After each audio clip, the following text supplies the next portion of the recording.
Vamos então. Tem que saber.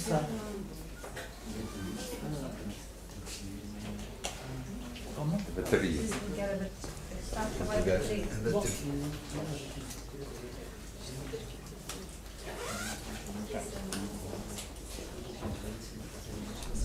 Eu aproveitei o intervalo para ir confirmar uma coisa da qual não falei, porque não tinha a certeza, e que diz respeito ainda àquela divisa que eu falei há bocado, das Wort zum Bild, que era a divisa do Warburg. Há de facto uma carta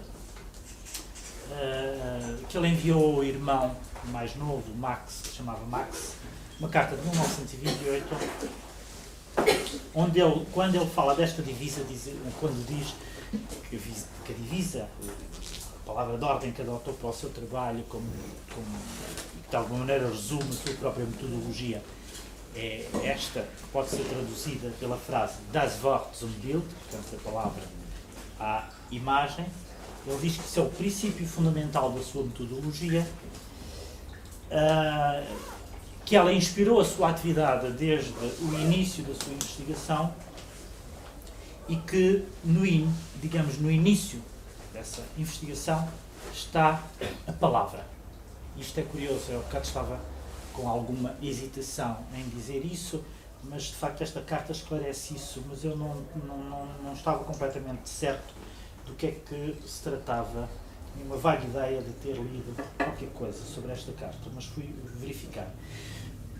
O que talvez indique de uma maneira mais clara o modo como ele entende a palavra simultaneamente como um suplemento da imagem, mas ao mesmo tempo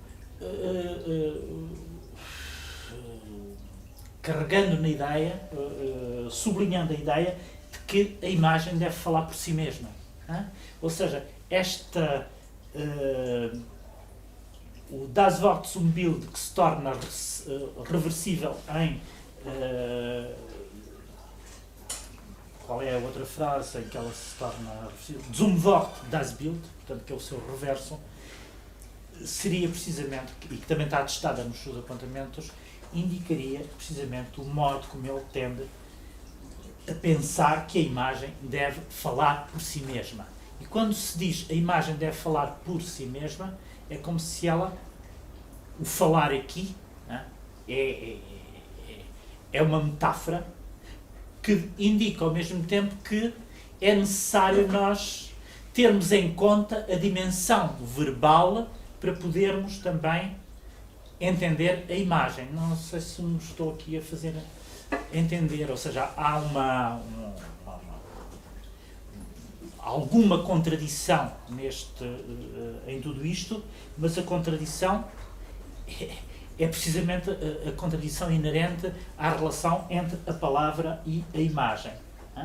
Dizer que a imagem deve falar por si mesma implica que nós ainda estamos a entender a imagem em função daquele que é a matéria da fala, que é a linguagem. Então, estou a perceber. É evidente que isto não significa que a imagem é imediatamente traduzível em palavras, mas significa que ela não pode ser concebível se nós não tivermos, se não tivermos os instrumentos, que são as palavras, para falar das imagens e para entender as imagens.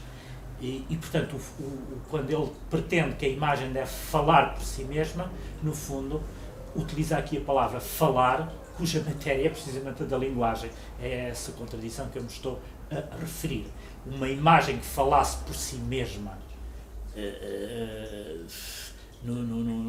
em absoluto seria uma palavra, seria uma imagem que teria uma capacidade meta-imagética. Ora, tal coisa não existe. Existe uma meta-linguagem, mas não existe uma meta-imagem. Ou, quando nós se pensarmos no que poderia ser uma meta-imagem, não sei se é algo que vocês consigam conceber, mas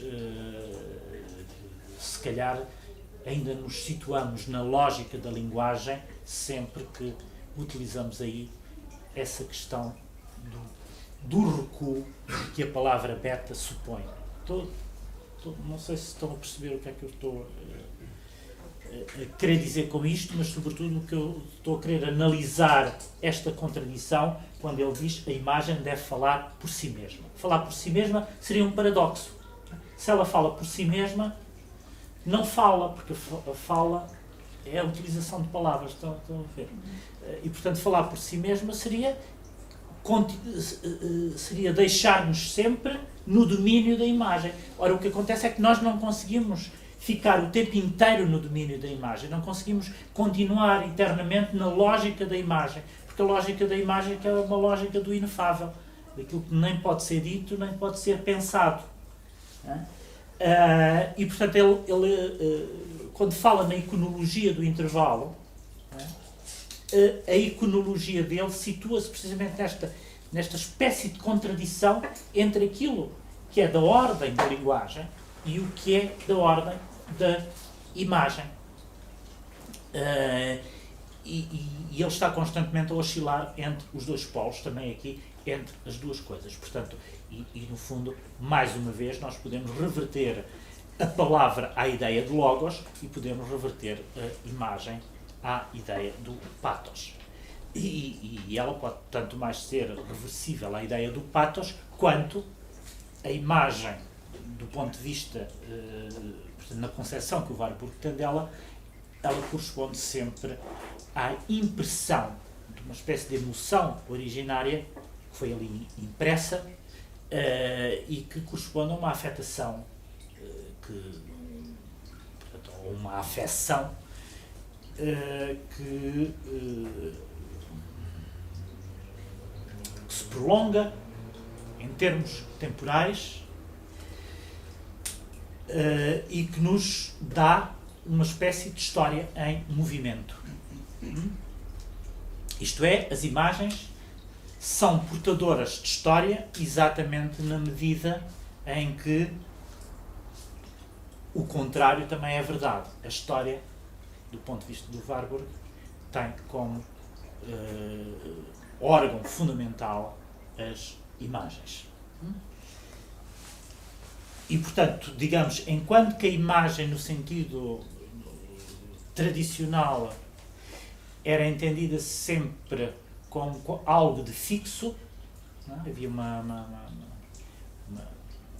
tendência, ou um método de analisar as imagens e de ver as imagens que as reconduzia à fixidez. No caso do Warburg, as imagens são sempre reconduzíveis a um movimento, que é um movimento histórico. E, portanto, elas nunca têm nada de fixo. Não é aquilo que existe fixo nas imagens que interessa o Warburg. O que lhe interessa é precisamente esse movimento, através do qual elas transportam consigo uma história. E elas transportam consigo uma história exatamente na medida em que a história, esta história que lhe interessa, é aquela história que se representa através das imagens. A história por imagens.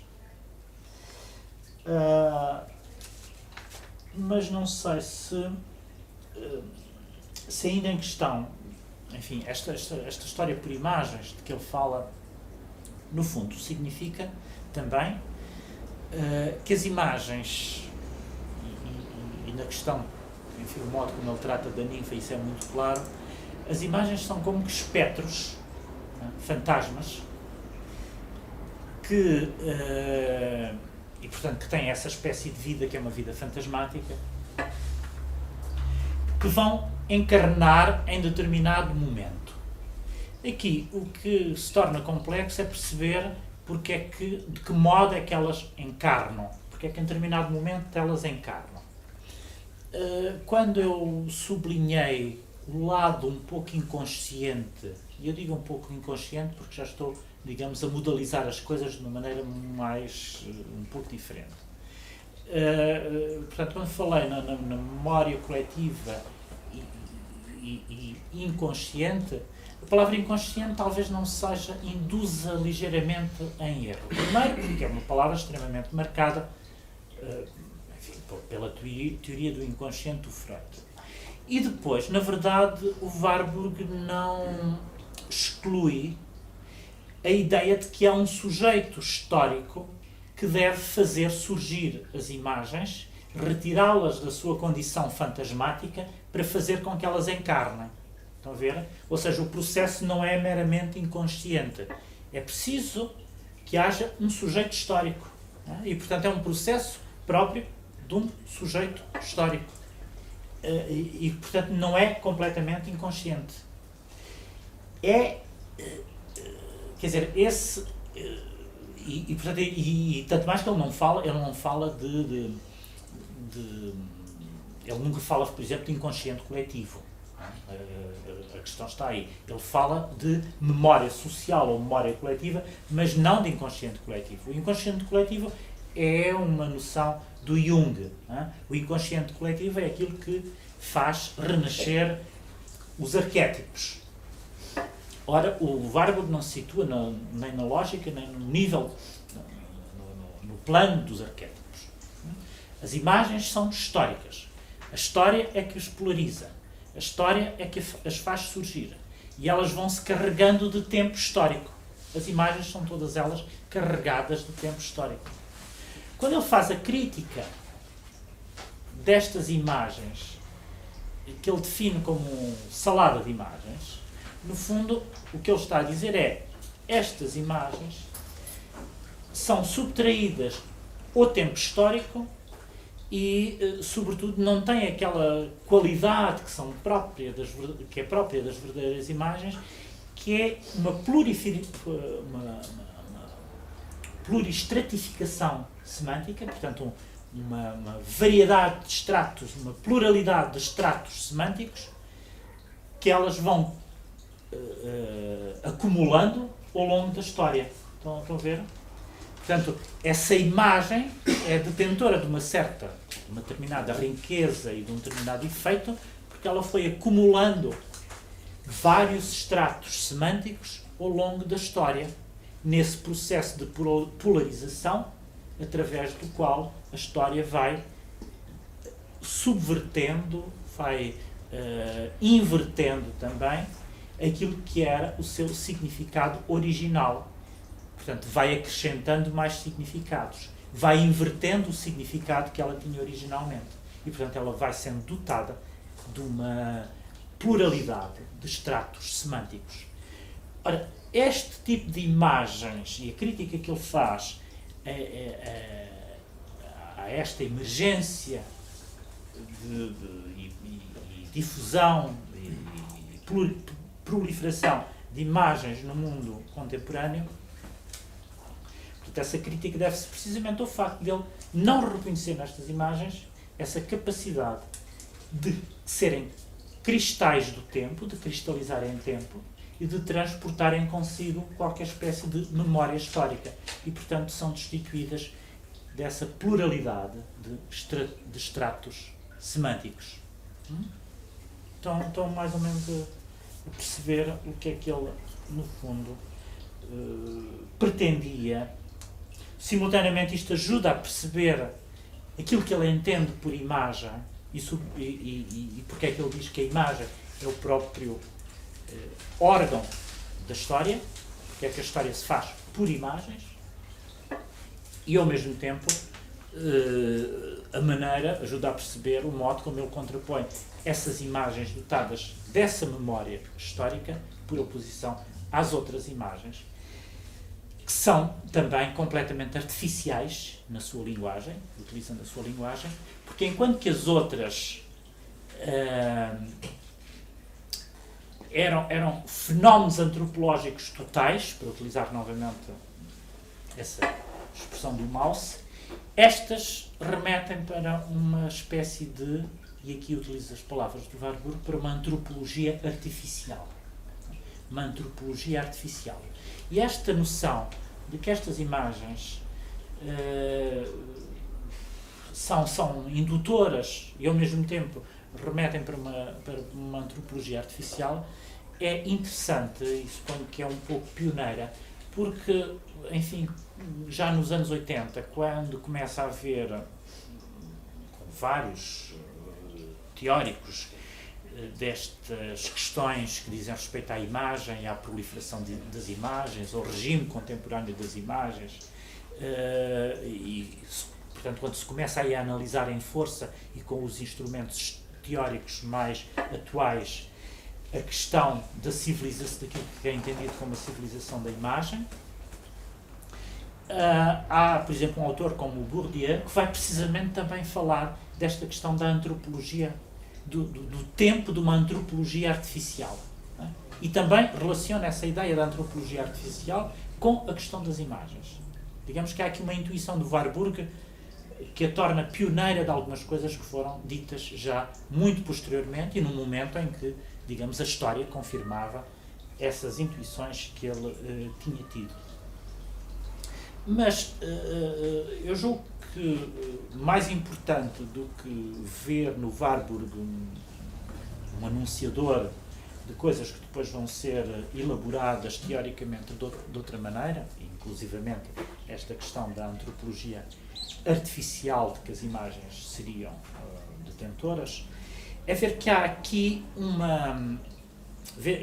portanto, mais importante do que isso, parece-me ser esta ideia do fantasma, do lado fantasmático das imagens como espectros que encarnam em determinados momentos históricos através desse processo que é o da polarização. E parece-me importante pegar nessa palavra fantasma e espectro e acompanhar, digamos assim, o paradigma para que elas remetem, o paradigma semântico, porque ao mesmo tempo, e isso, essa ideia do espectro e do fantasma é uma obsessão para muitos outros autores, inclusivamente, e aqui estamos sempre a oscilar entre um e outro e a fazer paralelos, inclusivamente o Walter Benjamin, quando ele, no livro das passagens, fala das fantasmagorias, as fantasmagorias da metrópole moderna. E não sei se conhece exatamente, se tem em mente aquilo que o Benjamin pretendia dizer quando falava das fantasmagorias, mas há nele todo um raciocínio que deriva do paradigma do sonho e cuja formulação talvez mais eloquente é quando ele cita o Michelet e diz que cada época sonha com a seguinte.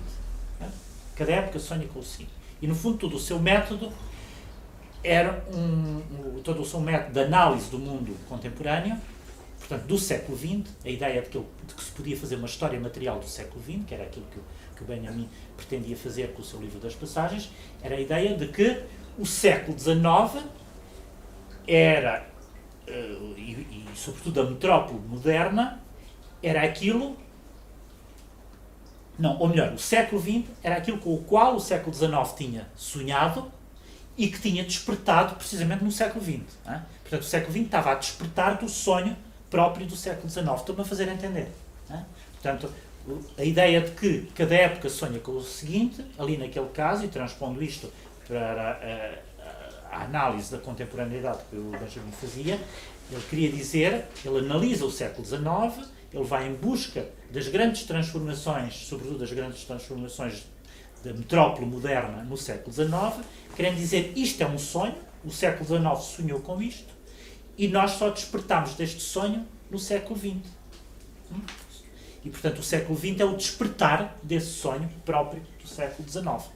Isto significava duas coisas. Significava, primeiro, que havia aqui uma espécie de diferimento temporal entre o momento em que as coisas são sonhadas e aquelas em que elas se tornam racionalizadas, ou seja, que são conhecidas. Elas são primeiro sonhadas e só depois, mais à frente, é que elas são conhecidas. E o Benjamin é muito claro quando diz que uma determinada imagem é portadora de um índice temporal, portanto remete de uma determinada maneira para a sua época, mas ela só se torna reconhecível numa época posterior, que é o momento da sua legibilidade. Ela chega, essa imagem que é portadora do índice temporal, só chega ao momento da sua legibilidade numa época posterior. E esse modo de analisar a época, parte desse diferimento temporal entre o momento do sonho e o momento do despertar, tinha ele encontrado como prova, digamos, como primeiro momento dessa intuição, o Michelet, quando dizia que cada época sonha com a época seguinte. Mas é precisamente aí, e portanto quando ele fala digamos, quando ele com uma série de palavras remete para este paradigma do sonho, ele vai utilizar a palavra fantasmagoria. E portanto o século XIX teria vivido o seu momento transformando aquilo que eram as suas imagens, a sua realidade, em imagens de sonho, ou seja, em fantasmagorias. E de onde é que ele vai essa ideia de fantasmagoria? No Benjamin, e também de fantasma, a certa altura, quer dizer, fantasmagoria, enfim, a palavra em si é derivada de fantasma, mas aí, nesse caso, é muito claro que a referência do Benjamin é o Marx, que obviamente não é propriamente uma referência para o Warburg. No caso do Warburg, é muito mais o Freud. É o Marx, sobretudo o Marx, de um dos capítulos do Capital, quando ele fala do fetichismo da mercadoria. Isto é fundamental. No Benjamin, toda a teoria do fetichismo da mercadoria é absolutamente fundamental, e é daí que ele deduz o seu conceito de fantasmagoria. De que maneira? E aliás é curioso, porque digamos do Marx, do Capital, a única coisa que ele parece ressuscitar e que parece que lhe suscita muito mais interesse é precisamente essa questão do fetichismo da mercadoria. Enfim, se estão lembrados ou se não sabem, portanto, nesse capítulo, às tantas, o Marx fala da mercadoria como uma coisa extremamente complicada e, no fundo, define a mercadoria como algo onde o poder, o valor de uso foi substituído pelo valor de troca. O valor de uso anulou o valor... o contrário, o valor de troca anulou o valor de uso. E, portanto, as coisas adquirem uma dimensão completamente abstrata, e é nessa dimensão abstrata que elas se tornam fantasmagorias. Isto é uma coisa que para nós hoje quase que serve para nós analisarmos tudo, desde a especulação financeira até a todas as questões do consumo, etc, etc. O que é curioso é que o Marx tinha descoberto isto. O Marx começou por descobrir isto porque estava em 1851 em Londres, quando foi a Exposição Universal. A Exposição Universal era o grande momento da exibição da mercadoria moderna, e o próprio Marx teve assim uma espécie de desabafo e de exclamação a dizer: o povo vai à Exposição Universal ver as mercadorias. E para ele isto era uma coisa completamente quase absurda, mas ao mesmo tempo muito eloquente acerca daquilo em que o mundo se estava a transformar. E aquilo que para nós hoje é absolutamente familiar, a partir do momento em que saímos à rua e nem sequer já interrogamos este gesto, que é o de olhar para uma montra, para um homem do século XIX isto era um fenómeno completamente novo, que de repente as mercadorias fossem exibidas em montras e que as pessoas fossem à rua para ver as montras e ver as mercadorias. E, portanto, o Marx descobriu isto, teve esta intuição do fetichismo da mercadoria ao visitar a Exposição Universal e, por sua vez, o Benjamin desenvolve isto em função, enfim, daquilo que eram os correspondentes aos centros comerciais que existem hoje, que eram as passagens parisienses. Não sei se vocês sabem exatamente o que é uma passagem.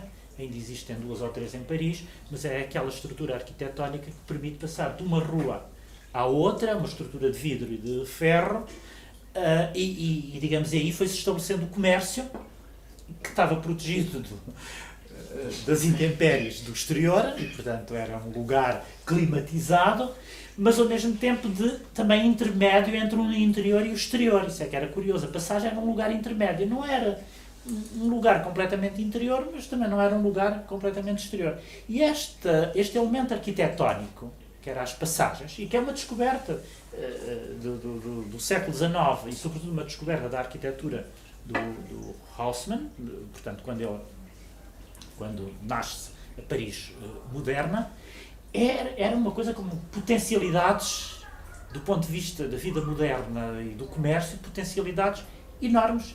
E digamos, o método micrológico, para utilizar novamente a palavra, do Benjamin, corresponde,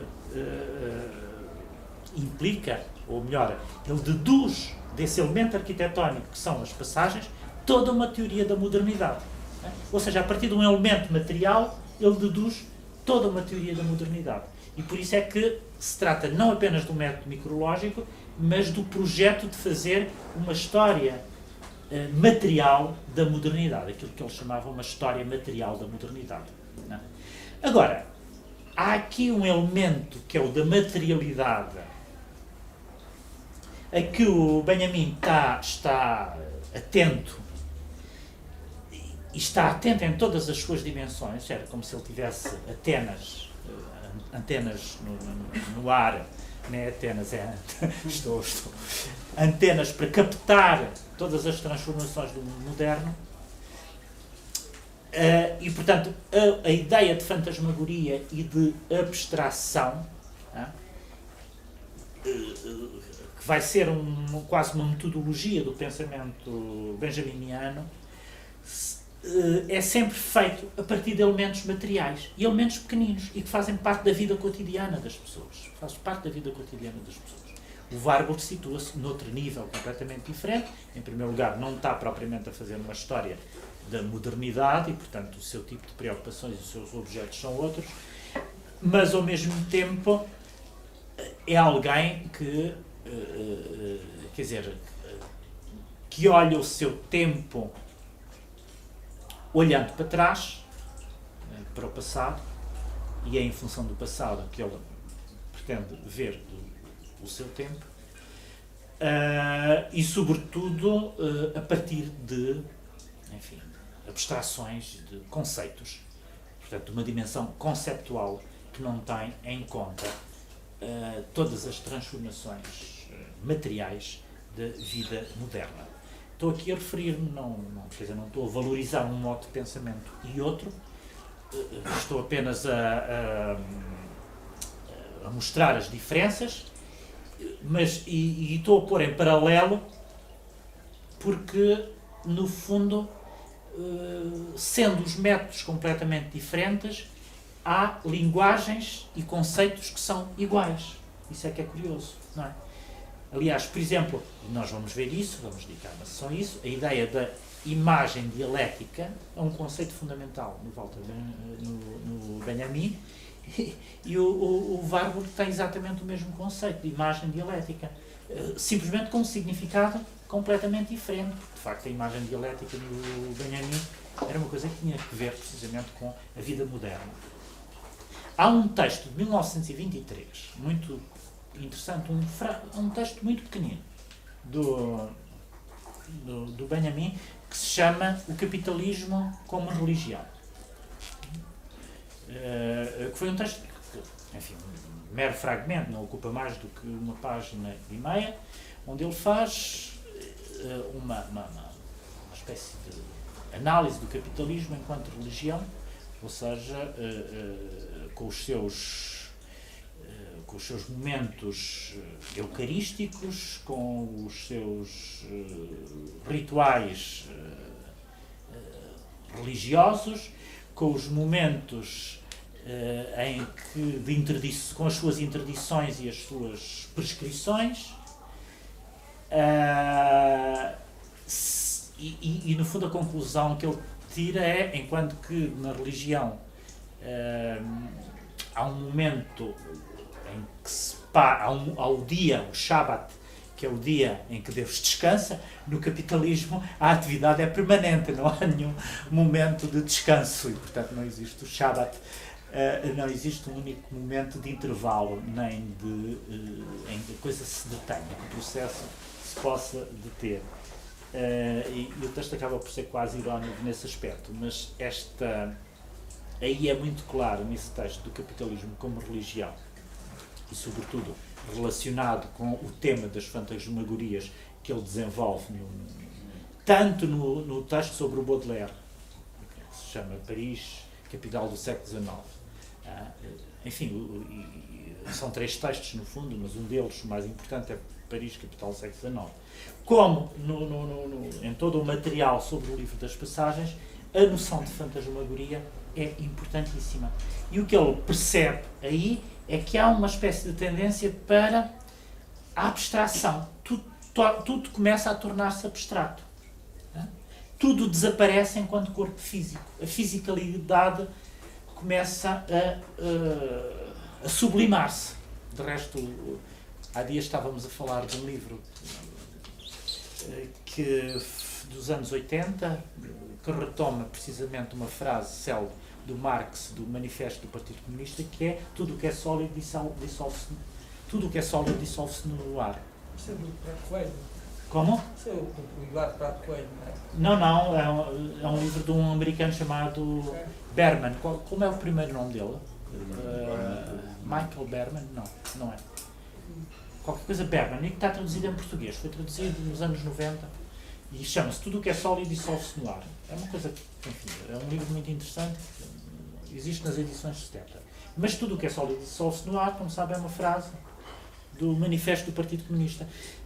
E essa ideia da sublimação da fisicalidade da matéria é aquilo que, era o que o Marx estava a descobrir com o fetichismo da mercadoria e é, digamos assim, aquilo que depois, com o seu aporte teológico, o Benjamin vai transformar em grande,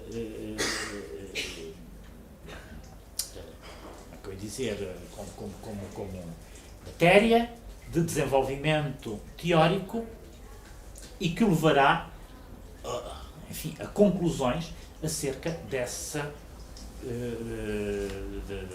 da transformação de todas as coisas em fantasmagorias e, portanto, uma desmaterialização do mundo. E, portanto, aqui não deixa de ser curioso que, dizendo ele que vai fazer uma história material do século XX, essa história material conta precisamente a história de uma desmaterialização. Mas uma desmaterialização evidente pressupõe ter em conta a matéria que lhe era anterior e que é sujeita a esse processo de desmaterialização. E aqui a noção de fetichismo do Marx torna-se de facto muito importante no Benjamin, e ele vai dar uma amplitude teórico ainda muito maior e muito mais forte, que vai irradiar noutras direções teóricas diferentes daquelas que o conceito tinha no Marx. E evidentemente aqui também há, digamos assim, todo o vocabulário teológico que o Benjamin vai incorporar, e o vocabulário teológico também é um vocabulário da ordem, evidentemente, das abstrações, e portanto a coisa torna-se muito mais interessante também por causa disso. Agora, as fantasmagorias do Benjamin implicam esse processo de desmaterialização de algo que anteriormente era de uma ordem material e física. Enquanto que os fantasmas do Warburg, primeiro, eles não remetem para uma evolução histórica, para uma transformação em termos históricos. Portanto, o Warburg nunca se situa nesse plano de uma historicidade e de uma diacronia. Aquilo que lhe interessa é o que é da ordem do simultâneo e o que é da ordem da sincronia. Mas, ao mesmo tempo, é como se ele transformasse a história numa coisa meramente fantasmática. Habitada por uns espectros que são, sejam eles as ninfas ou outra coisa qualquer, esse tipo de imagens que são os pathos formam, e esses espectros, em determinados momentos, vão encarnar, portanto, esses espectros, que são uma espécie de idealidades, vão encarnar, vão ganhar corpo, para depois, imediatamente, ou algum tempo depois, se tornarem novamente, voltarem à sua condição espectral. Mas aí também é necessário que haja um sujeito histórico que os retire dessa condição espectral e que lhes dê uma condição histórica. E isso é curioso, porque no Benjamin também há a ideia de que, no fundo, a história é objeto de uma interpretação, e essa interpretação feita pelo sujeito histórico é uma ação feita sobre a história. Não é? Essa interpretação é em si mesma algo de performativo. Isto é, do ponto de vista do Benjamin, a história é uma construção ideológica. Não é? A história, tal como nós entendemos, é uma construção ideológica. Ou seja, quando ele diz que a história é uma construção ideológica, o que ele quer dizer é que não existe diferença entre história e historiografia. Não é? Nós, pelo menos em português, em alemão a coisa já é um pouco diferente, porque os alemães têm duas palavras, e isto é importante dizer-se, porque no caso do Benjamin, todo o raciocínio decorre precisamente dessas duas palavras. Existe a Historie e existe a Geschichte. São duas coisas diferentes. Nós não temos duas palavras para dizer essas duas coisas, chamamos história. Mas muitas vezes, quando dizemos história, entendemos tanto aquilo que é da ordem dos acontecimentos, como o que é da ordem da escrita dos acontecimentos, que é a historiografia.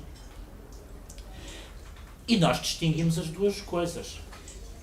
Para o Walter Benjamin, a história era exatamente o mesmo que a historiografia. E, portanto, a história era uma construção, porque era um modo, ela só era, digamos, era uma narração através da historiografia. E, portanto, ela era construção ideológica, porque a historiografia é feita por alguém, por um determinado sujeito, e por uma consciência histórica, por uma determinada ideologia, etc, etc. E, portanto, nós não percebemos o conceito de história em Benjamin se não percebermos que, para ele, a história é o mesmo que a historiografia. Isto, de resto, quer dizer, há uma... talvez isto encontre algum esclarecimento em determinado tipo de frases que fazem parte do senso comum e, sobretudo, que são muito utilizados nos média, quando se diz fulano tal fez história. Isto é títulos correntes, todos os dias ouvimos isto. E então agora nos Jogos Olímpicos não há nenhum desportista que não faça história todos os dias, não é? Cada vez que se bate um recorde, fulano faz história.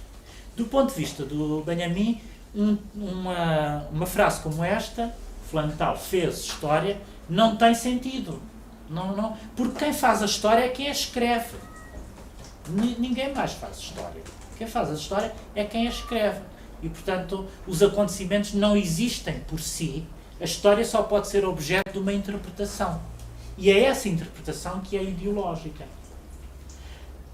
E, portanto, quem vai escrevê-la vai utilizar a sua... vai escrevê-la sob o ecrã, sob o efeito do ecrã, que é a sua ideologia.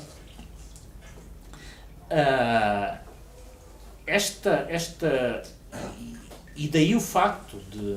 já não me lembro exatamente de onde é que eu parti para fazer este longo discurso sobre este conceito de história. Bom, o conceito de história do Warburg, muito embora à semelhança do que acontece no Benjamin,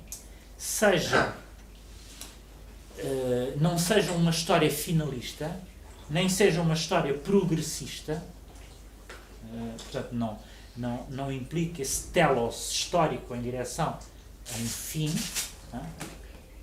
não sendo muito embora uma história linear, e portanto, essa história linear muito própria do século XIX, e que está no centro de toda a ideologia progressista do século XIX, era aquilo que o Benjamin classificava como uma história homogénea e vazia. Ele dizia que essa história linear era homogénea e vazia. E aquilo que ele entendia como revolucionário era a hipótese de interromper essa linearidade, essa homogeneidade, através de um meio qualquer que era quase messiânico. Aquilo que ele entendia como um momento messiânico era a interrupção dessa história linear.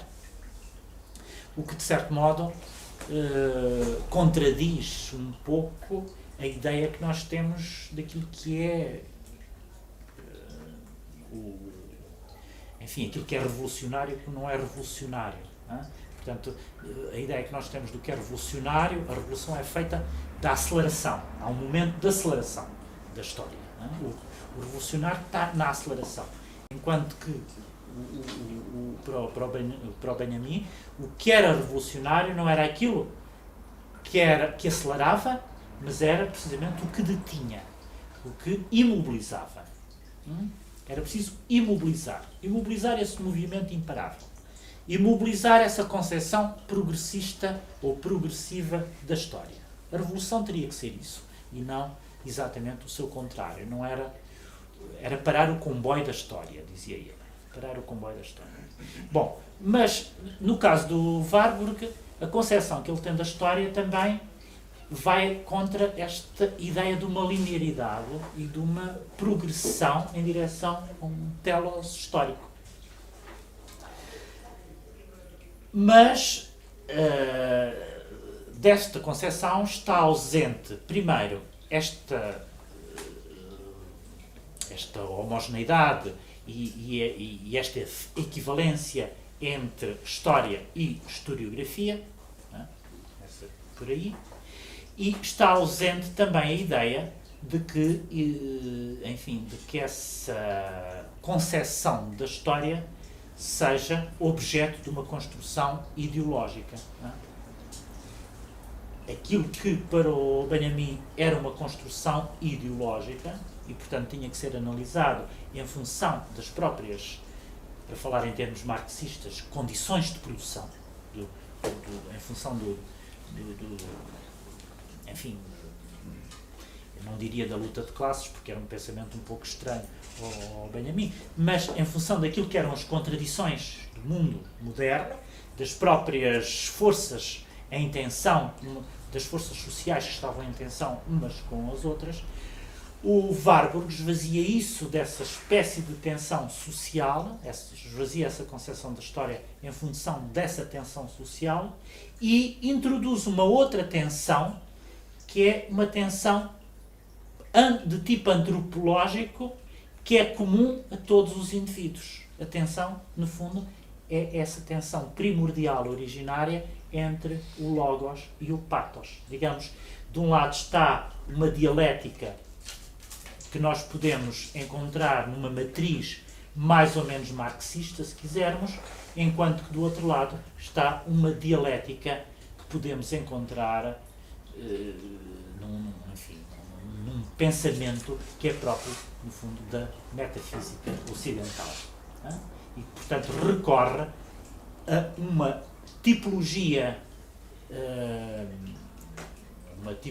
de oposições, que são oposições, que é uma oposição perene e que percorre toda a história. Daí a sua intervenção de ontem e a sua resistência, muito embora, do meu ponto de vista, isto em si conduz a outro tipo de... Quer dizer, obriga-nos a ver outras coisas, porque de facto o objeto de investigação do Warburg é outro também. não é? Digamos, mas do ponto de vista da concepção da história, porque existe, e eu estou a fazer este paralelo, porque de facto existe uma filosofia da história e uma concepção da história no Warburg. E essa concepção da história, em alguns momentos aproxima-se do Walter Benjamin, noutros momentos afasta-se radicalmente. Aquilo onde ela se aproxima é precisamente na ideia de que não existe uma linearidade histórica e ele está muito mais preocupado com aquilo que é da ordem das sincronias, do modo como todos os momentos se aproximam uns dos outros. No caso do Benjamin, essa aproximação faz-se através de uma teoria que ele chama das ideias ou das constelações, não é? Ou seja, ele vai mostrar, por exemplo, quando ele analisa o Baudelaire no final do século XIX, ele vai mostrar que o que está em causa já é o século XX. Não é? E, portanto, como todo o século XX pode ser lido em função daquilo que o Baudelaire e aquilo que estava a surgir no tempo do Baudelaire, ele toma aqui o Baudelaire como um poeta, enfim, que é muito sensível às questões da modernidade. Portanto, ele vai analisar a história do século XX, vai fazer uma história material do século XX em função daquilo que já é sonhado no século XIX. Mas, por sua vez, aquilo que é sonhado no século XIX já existe em germe no barroco, tal como ele o analisa no livro sobre o Trauerspiel, sobre o drama barroco alemão, que também é um momento de passagem, um momento de transição. E, portanto, ele vai constituir uma espécie daquilo que ele chama uma constelação de tempos completamente diferentes e vai colocá-los em sincronia uns com os outros. Portanto, há uma constelação que liga o século XX, o século XIX à segunda metade do século XIX e o século barroco alemão. Diga. Você é um homem cético. Diga. Olha, não gosto de ficar com esse rótulo, mas o que vou fazer para afastá-lo? Eu aceito, tá bom, mas não sei, está a dar a entender que a história é uma coisa que se passa nas nuvens, sem pessoas que intervêm, não sei. Não, é o contrário. A história... Eu aprecio muito essa a vontade. É o contrário. Na lógica do Warburg, a história é qualquer coisa que as pessoas trazem consigo mesmo quando não têm... quer dizer, não refletiram sobre o peso que a história imprimiu nelas. Está a ver? E, portanto, ele não deshistoriciza. O Warburg não deshistoriciza. Ele, pelo contrário, transforma a história em algo que é, enfim, que pode ser analisado ao nível do próprio indivíduo. Está a ver? Não é uma abstração. Não é propriamente uma abstração, não é qualquer coisa que exista pura e simplesmente como uma superestrutura ideológica ou como da ordem do coletivo, mas à escala do indivíduo também ele arrasta consigo qualquer coisa que se estratificou, que se cristalizou enquanto história. É um pouco isso. Isso parece-me puro idealismo. Sério. Puro idealismo. Agora tenho que definir isso, né? Mas também não quero ocupar o tempo de debate. Eu gostei hoje muito da referência ao Marx e ao Benjamin no aspecto económico, porque fez-me lembrar uma coisa em que o Warburg parece que não teve necessidade de pensar que os quadros também têm preços, os galeristas devem saber. E também há preços, quer dizer, fala-se muito nos futebolistas que não merecem, que também são ordenados ou o que ganham. Também fala-se em artistas que não merecem, sei lá, quer dizer, essas questões todas, questões económicas, condições de produção, uma história cultural, uma ciência cultural que não implica também essas questões, é para mim reducionista. E isso eu vejo, esse perigo eu vejo no Warburg e noutras, sei lá, noutras tendências ou escolas que nobilitam um conceito como é antropológico para esconder, agora vou ser duro, para esconder atrás disso que eles sabem o que é a condição humana, compreende? E é uma polaridade X, uma polaridade Y, e entre esses polos é um relacionamento muito complexo, mas compreende? A mim, aqui o diabo está no pormenor, né? E o Deus também. Não estou contente com o que eu disse, mas eu sinto no Warburg pela minha leitura, uma tentativa de captar as coisas de uma forma mais complexa do que era possível na altura. Mas acho que hoje já estamos mais longe, graças ao Benjamin e graças às recordações e reminiscências do Marx, sem querer dizer que temos de subscrever isso. O que ele disse, mas houve desenvolvimento nisso. E estudos culturais, só na perspectiva do Warburg, que eu conheço até agora e que apresentou de uma forma excelente e muito estimulante, acho que...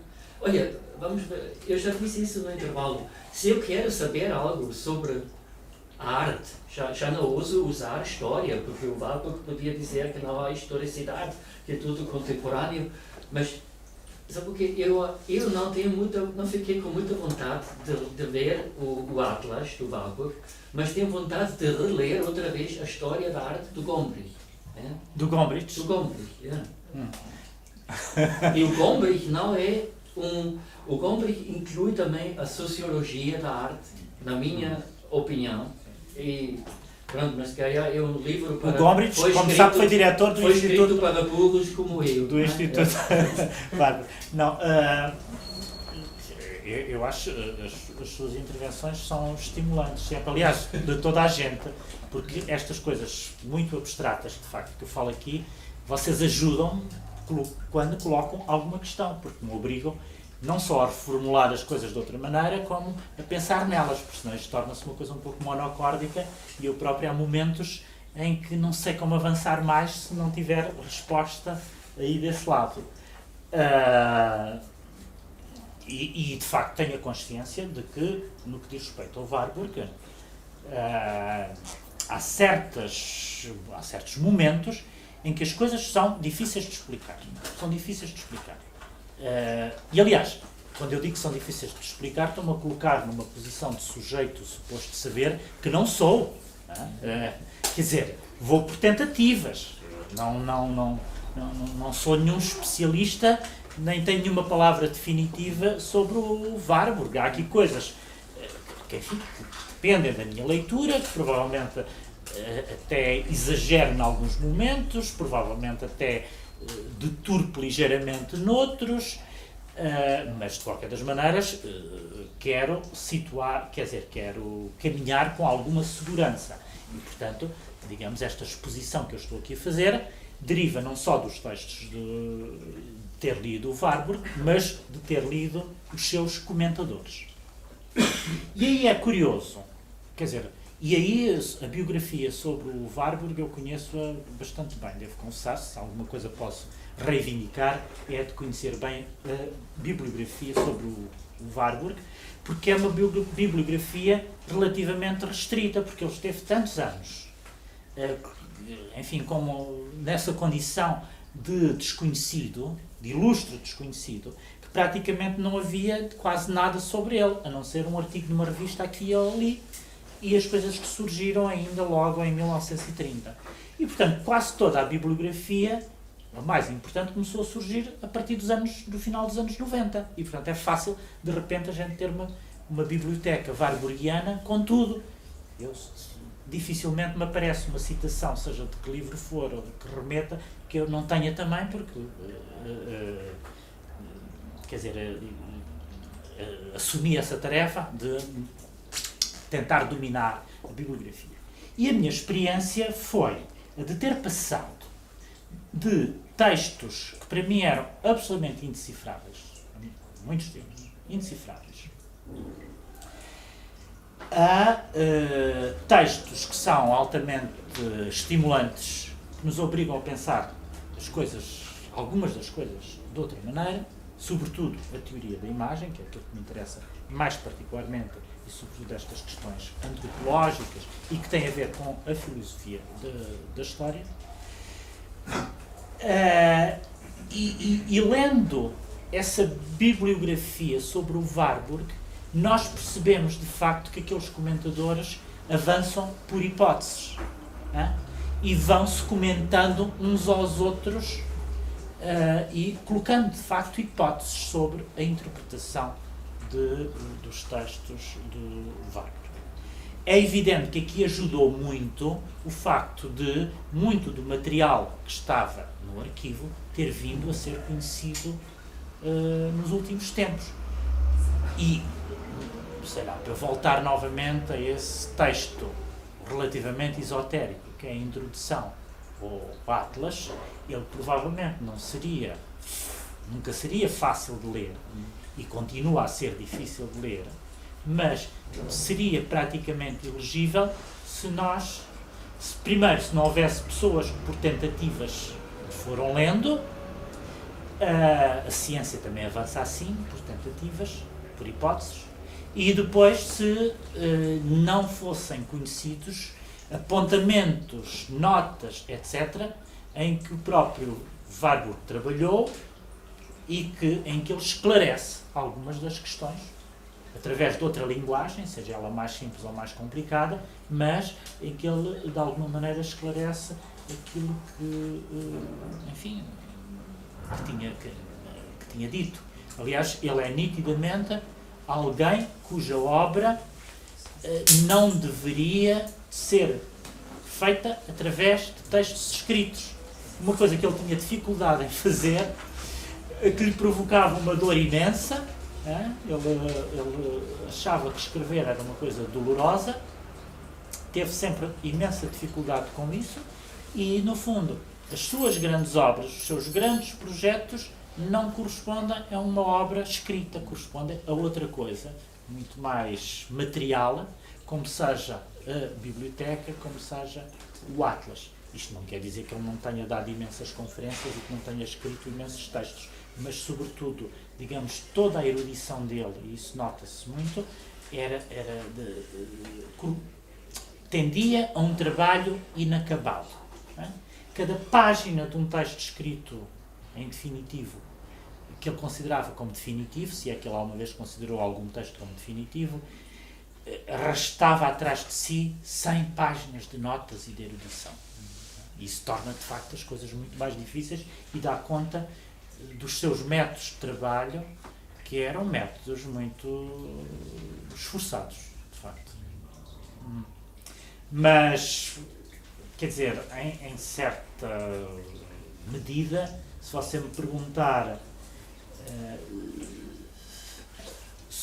se eu com o que é que eu aprendo mais, ou se, quer dizer, o Benjamin é muito mais estimulante, mas esta comparação é uma comparação ilegítima, porque é outra coisa diferente, percebe? É outra coisa diferente. Simplesmente eles, no fundo, cruzam-se em muitos momentos, fazem parte de uma mesma constelação de pensamento, têm teorias comuns, têm objetos comuns de pensamento e, portanto, obrigam a esse paralelismo. Obrigam. Toda a gente, portanto, é fatal. Mas depois, simplesmente, quando nós passamos para a análise da vida moderna e contemporânea, de facto, o Benjamin introduz instrumentos para a compreensão e para a interpretação que o Warburg está longe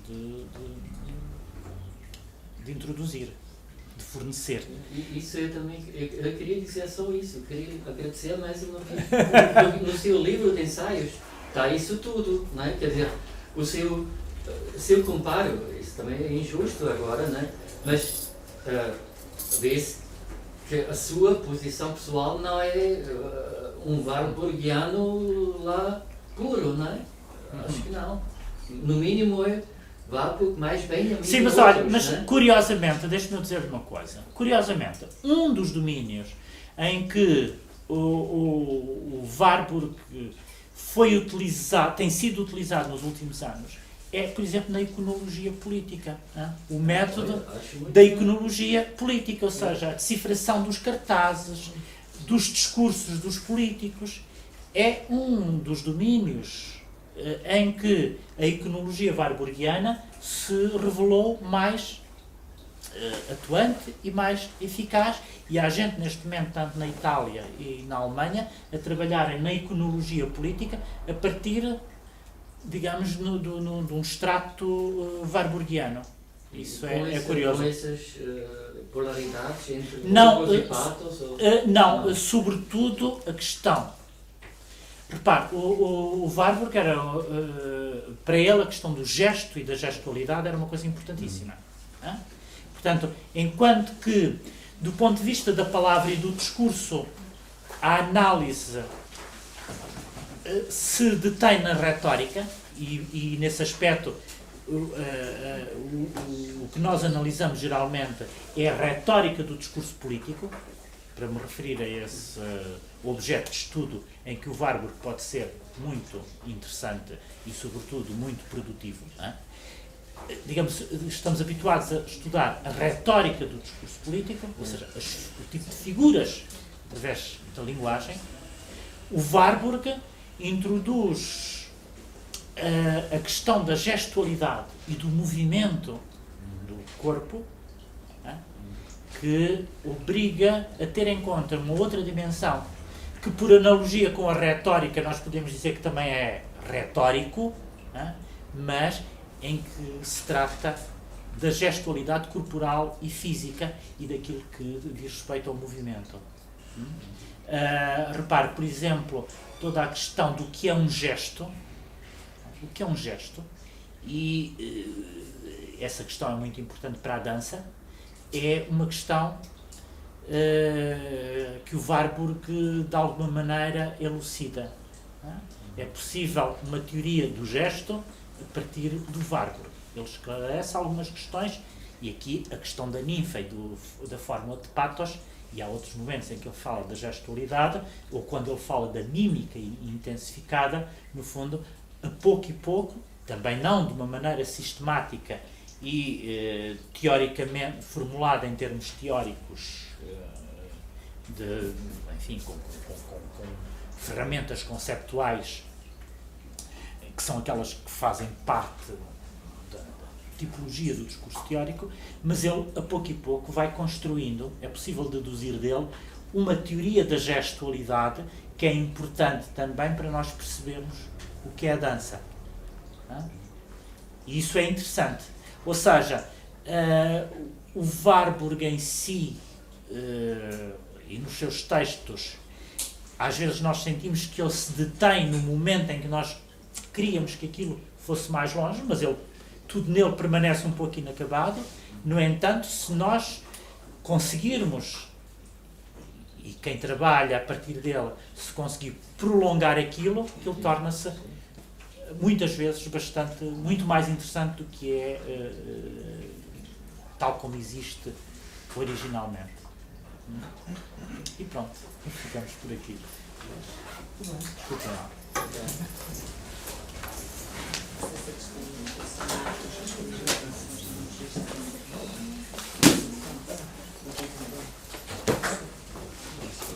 Até amanhã. Até amanhã. Obrigado, tchau.